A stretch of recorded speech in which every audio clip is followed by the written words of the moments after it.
Class 10th polynomial का question है, practice question.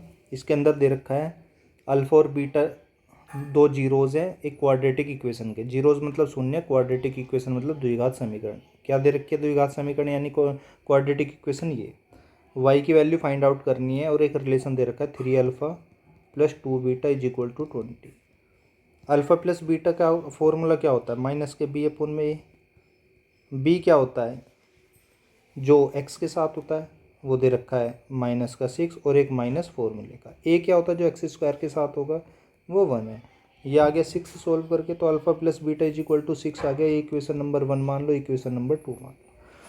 अब अल्फा दोनों इक्वेशन को सोल्व करेंगे। हम क्या करते हैं कि पहली इक्वेशन में से माइनस करेंगे दूसरी इक्वेशन को, लेकिन पहले दूसरी इक्वेशन में 3 से मल्टीप्लाई कर लेंगे। तो पहली इक्वेशन क्या? 3 alpha plus 2 beta is equal to 20। अब दूसरी इक्वेशन में 3 से मल्टीप्लाई करेंगे, ये थी दूसरी इक्वेशन। अल्फा में करेंगे 3 अल्फा आएगा, बीटा में करेंगे 3 बीटा आएगा, फिर इक्वल 6 में करेंगे 3 से मल्टीप्लाई 18 आएगा। अब क्या करेंगे? माइनस, ये माइनस, ये माइनस, माइनस, ये तो कैंसिल हो गया। 3 अल्फा से 3 अल्फा, क्योंकि एक प्लस में एक माइनस में। 2 बीटा में से 3 बीटा गए तो माइनस का एक बीटा बचा। 20 में से 18 गए तो 2 बचे, यानी कि बीटा की वैल्यू क्या आ गई? -2 आ गई।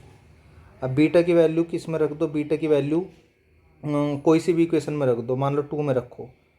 Put the value of beta in equation number 2। Equation number 2 क्या? Alpha plus beta is equal to 6। Beta की जगह 2 रखा, जो -2 रखा इक्वल टू 6।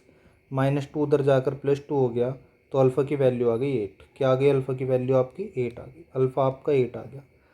अब आपको पता है alpha into beta why they रखा है, ऊपर सोल्व करा हुआ है, ठीक है ना? नहीं, ये नहीं सोल्व करा ना। अल्फ़ा इंटू बीटा क्या होता है? सी अपोन में ए होगा। तो अल्फ़ा इंटू बीटा, सी कितना दे रखा है? वाई।